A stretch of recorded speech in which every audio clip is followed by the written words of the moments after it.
So what if a sound, just a sound, could haunt you? Today, we're going to break down a chilling local legend that's terrorized a village for generations. This isn't just your typical ghost story. Nope, this is a look into a phenomenon called the Ahat, and what it might just tell us about the power of fear itself. I want you to picture this. A village so completely paralyzed by fear that the moment the sun starts to set, the streets are empty, totally desolate. This is Bhairavpur, and right on its edge sits this old, crumbling mansion, a haveli that nobody, and I mean nobody, will go near. They say something unnatural is lurking in there, and it all begins with a sound. Okay, so this whole thing revolves around one single word, Ahat. In Hindi, it's a pretty simple word. It just means the sound of a footstep. But in Bhairavpur, it means something way more sinister. It's the sound of footsteps when you know for a fact that no one is there. And it's become a terrifying warning, a sign that something horrible is about to happen. So let's dive right into the core mystery of this place. It all starts and ends with that creepy, dilapidated haveli at the edge of town. The local folklore is crystal clear on this. The Ahat comes from that mansion. For years, villagers have reported hearing these slow, steady footsteps echoing from its empty halls. And look, this isn't just some campfire tale they tell the kids. It's a belief so deep that it has basically put the entire building under quarantine, trapping whatever secrets it holds inside. But to really get the power of this legend, you have to hear the stories from the people who claim they've actually lived through it. These are the victims of the Ahat. First up, we have Reena. She was a visitor, a complete skeptic. You know the type. She just laughed off all the local ghost stories. So when her friends dared her to go inside the haveli, she was like, sure, why not? For her, ghosts were just a story. So she goes inside, exploring these decaying rooms with just a flashlight. But that skepticism, it starts to crumble, fast. She sees her own shadow stretched out on the wall. And then she sees another one, moving right beside it. A shadow that had no body. And then she heard it, the footsteps. Then there's the story of Raghu, the village barber. Now, he was a local, so he knew the stories his whole life, but he never really paid them any mind. Until one night, he's walking home late, and he gets that unmistakable, creepy feeling that he's being followed.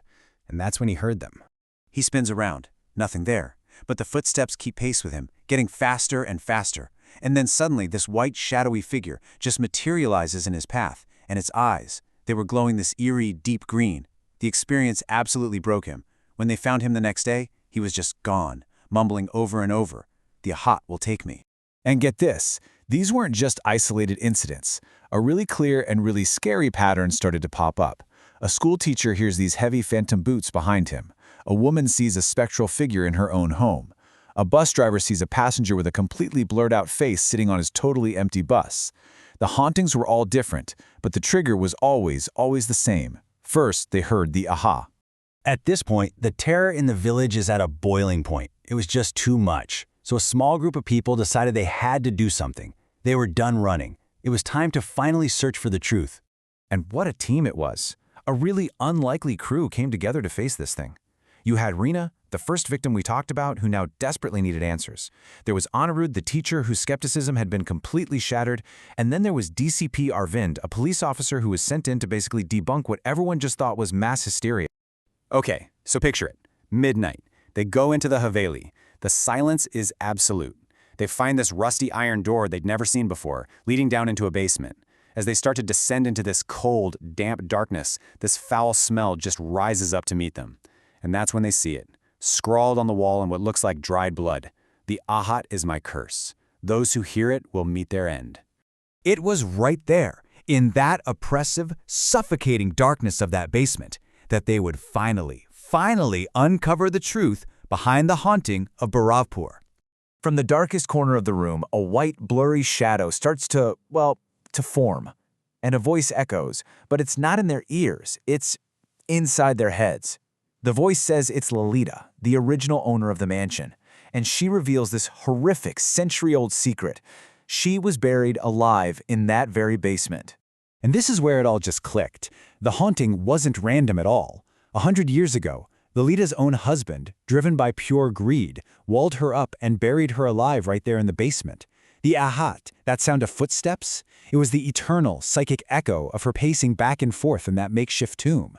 So this wasn't a ghost in the way we usually think of one. It was the memory of a murder, literally imprinted on the place it happened.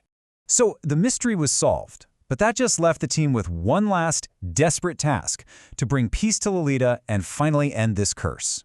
But here's the thing. Sometimes understanding a shadow doesn't make it go away. Their theory was pretty simple. The spirit, the entity, whatever it was tied to the physical location, to her remains inside it. So they made a really drastic decision. Destroy the Haveli. Destroy the curse. They set the entire mansion on fire and just stood there, watching the source of all the village's terror burn to the ground. And for a little while, it seemed like it actually worked. The village celebrated. I mean, can you imagine? For the first time in generations, the nights in Bhairapur were quiet. Everyone believed the curse was finally truly broken. But they were so wrong.